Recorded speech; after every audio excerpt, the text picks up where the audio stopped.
little bit of breaking news to bring you, Sunderland fans. You've got a new manager. Michael Beale, remember, left in February. Been over 100 days since you've had a permanent manager. So here we are, as expected, appointing one of our first choice managers who we've been tracking for months. And if you believe that, I've got a bridge to show you. Regis Le Bris, then. Manager of Lorient for 2 years and academy manager for 10. One brief job in senior management that ended in relegation. On the face of it, not a ringing endorsement. So what has persuaded Kirill Louis-Dreyfus to go and get him from another club, the club that we paid our record transfer fee to for the delight of signing Didier Ndong, which, by the way, is still Lorient's fourth ever highest transfer fee received in their history. Lorient have been a yo-yo team in recent years and were only promoted back to Ligue 1 in the 1920 season. 2 years of narrowly avoiding relegation saw them seek a new direction as they parted company with their manager and appointed from within, gambling by giving the job to their long-time academy manager Regis Le Bris for the start of the 22-23 season. Reggie then led Lorient to a 10th place finish, their highest in a decade, and in the summer of last year he was on the verge of being appointed Nice manager and was interesting Leeds before they turned to appoint Ron Jeremy. However, a year later, and it has all gone Pete Tong. Lorient have been relegated, and with it, Le Bris' reputation has tumbled. Lorient fans want to see his departure, and that brings him to us. So which is the real Regis Le Bris? The one who led Lorient to a high of 6th place by New Year of his first season, or the one that got them relegated with just 7 wins last season, a 20% win rate and a goal difference of -23? Let's try to find out.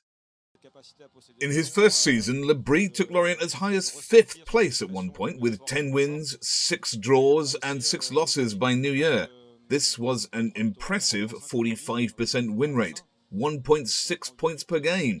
Just the sort of stuff that would get you promoted. Exactly what we are looking for. Then, in January of that season, Le Bris lost his striker Tareem Moffi to Nice, and he also lost his winger Daniel Ouattara to Bournemouth. These were his top 2 scorers, responsible for more than half of Lorient's goals to that point. Unsurprisingly, the remainder of the season saw Lorient struggle, and Regis managed only an aggregate 15th place in the remaining 17 games, with a win rate of just 29% and 1.1 points per game averaged. However, Lorient still managed to finish 10th, despite Le Bris having the rug pulled from under him halfway through the season. And it was this surprise and relatively sustained success that saw Nice and Leeds take an interest. That summer, though, Regis fell out with the board as they proceeded to sell their next 2 top scorers. Ibrahim Kone went to La Liga, and Enzo Lefebvre was sold to Rennes. Regis threatened to resign, and was persuaded to stay only by agreeing that he could have some control over incoming transfers. Overall, after transfers in, Lorient still made a net profit of £30 million through these sales, but they had sold their top 4 scorers who had contributed 30 out of 49 goals that season. Le Bris, though, brought in some controversial characters, signing Tamori Bakayoko from Chelsea and the disgraced Benjamin Mendy from Manchester City, both on big wages. The rest of his signings were cheaper replacements for those who had left. Ultimately, though, his big signings flopped, and collectively, the incoming transfers saw a return of just 13 goals. And it is perhaps not a surprise that Lorient were pummeled in the league and subsequently relegated. Who gets the blame for this, then? The club for selling his top 4 scorers? Reggie was surely always onto a loser after that. He did try to quit when this happened, but was tempted to stay. But his command of transfers failed, and he managed to get the team with the 8th highest wage bill in the league relegated. And this shifts some of the blame back onto him. What kind of football do his teams play, though? For the last 2 years, Le Bris has been playing with the 3rd youngest squad in League 1, and certainly overachieved with them in his first season. That is where Sunderland's interest begins. When he was doing well in the 22-3 season, Le Bris played 4 at the back, and a fluid midfield of 4-2-3-1 or 4-3-3, these things are generally not fixed. Pardoué à deuxième poteau pour Gudmundsson. Le ballon qui est remis en retrait par Gudmundsson pour Angel. And they generally played out from the back, looking to progress the ball through fullbacks who stay extremely wide for this purpose. Often they overload one side to try to do this. Watch this midfielder move over to the left to create an overload in numbers so they can play out and up.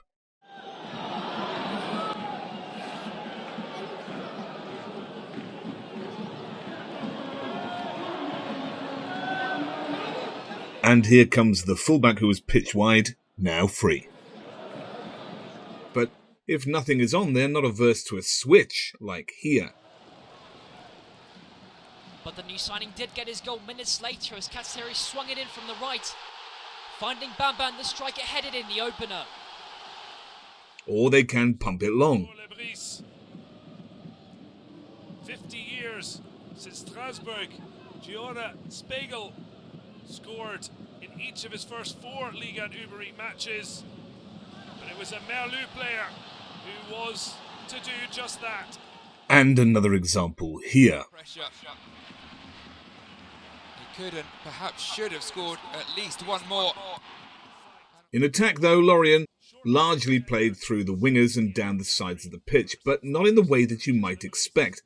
Most of their attacking progress has statistically come through the middle of the park, and they use their wingers in a pass-and-go sense with the middle to help progress the ball up the field in a sort of overloaded central wing position.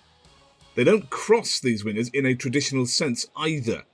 Lorient were in the top 5 for successful dribbles and 1-2s in his first season.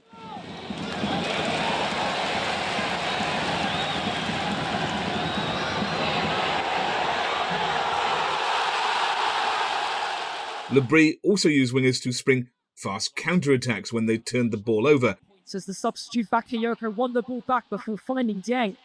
And midfielder carrying on his run and finishing off the move at the back post. This just didn't happen too often because Le Bris' sides are actually very passive in defence. Watch how the defence retreats here and just how narrow it is. Under him, Lorient allowed opposition sides more passes than almost every other side in the division.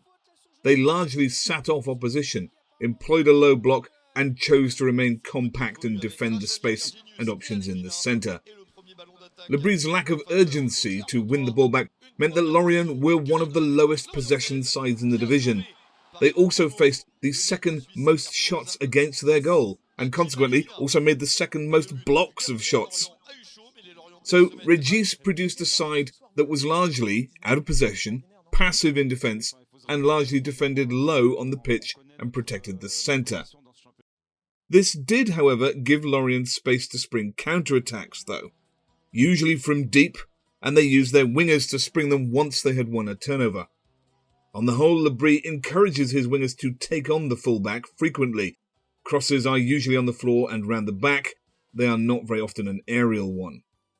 Now, most of this sounds positive, and the sort of thing that will fit nicely with where Sunderland are right now. All well and good. So what went wrong this season?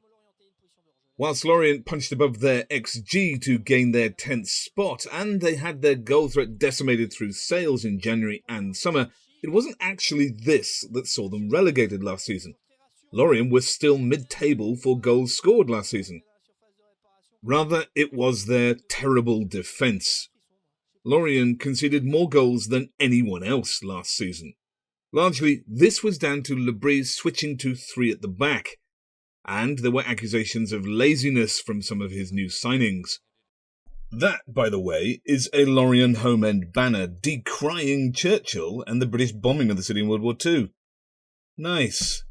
Lorient was home to a very large Nazi submarine base from which U-boats sank Atlantic traffic. I think they're complaining that we missed the base, shown here, and destroyed the town. The Nazi subbase is a museum now, and it's clearly better defended than Le Merlu's goal last season. So let's get back to Le Bris' defensive problems. Look here, as Lorient lose the ball, very quickly they're outnumbered at the back with them having only 3. The tail is having one-way traffic from that point on. Skriesic first with a free kick. And again, here they fail to clear the ball, the midfield don't show any urgency to assist, leaving the back 3 outnumbered very quickly. Right place at the right time. Midfielder ending a 22-game goal drought. Why did Le Bris make this switch from a back four that had been so successful the previous year? Perhaps it was to push more men forward and compensate for the sale of his attacking talent. Who knows? What I do know is that he proved stubborn over this formation, even when, after a reasonable start, he clocked only 1 win in 14 games before Christmas. Add to that, Le Bris lost 7 first-team players to the African Cup of Nations in the new year. Yes, you heard that right, 7. And his bad position clearly became a lot worse. But still, Le Bris refused to change his tactics, reportedly fell out with some players, and consequently never turned things around. What began then as Lorient's most hopeful season in a decade ended with a miserable relegation.